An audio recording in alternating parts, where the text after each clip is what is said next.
có chưa đấy mẹ anh chị sẽ thọ lại đây đi cái sáu em là chăn này nhá nhắc về thọ luôn đấy hải đấy tí ơi nào chén ô nhá nhớ phải xong đâu nữa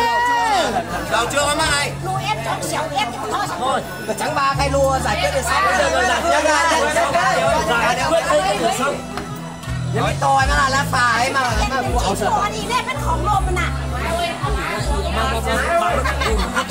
hấp cho sữa hấp nó khổng lồ hấp cho sữa quân chỉ mai vì sao thì quân Nam Việt sao cậu ấy đang đi ở ông phụ nhà buổi nó cậu ở đâu già không có trời nó sợ nhưng mà chén lầu hát thì cái phải đây đi trong đó mới là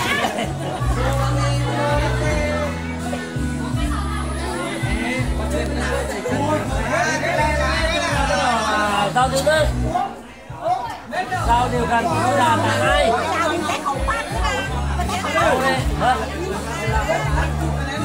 anh đi là bao nhiêu hết tiền đây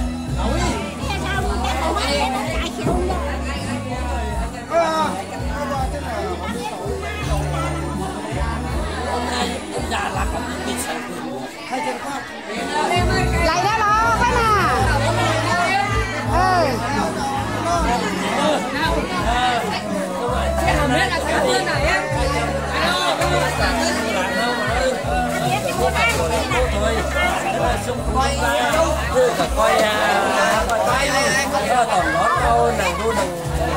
coi em là chinh cơ có biết báo mi sữa còn gì khá báo mi chân dầu khá nhưng sao nữa ai cũng nữa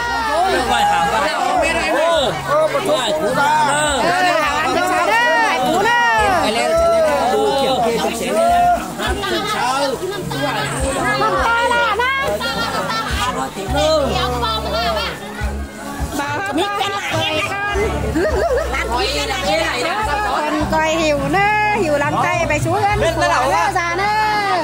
đây con nói gì nhá bỏ xuống ăn đấy ăn chén ăn ta đây hút mất kín ba đang đi đang không rồi hai lại ba đúng không hàng xào ý quay khá đây chân khá nào bên chân chân khá là chửi nữa biết rồi đầu không biết rồi đầu hết rồi cân ca sáu em ở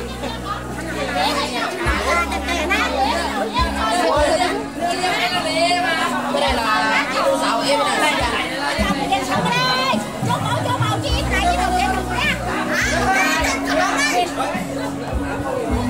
là muốn thử đi chăn nữa người xưa rồi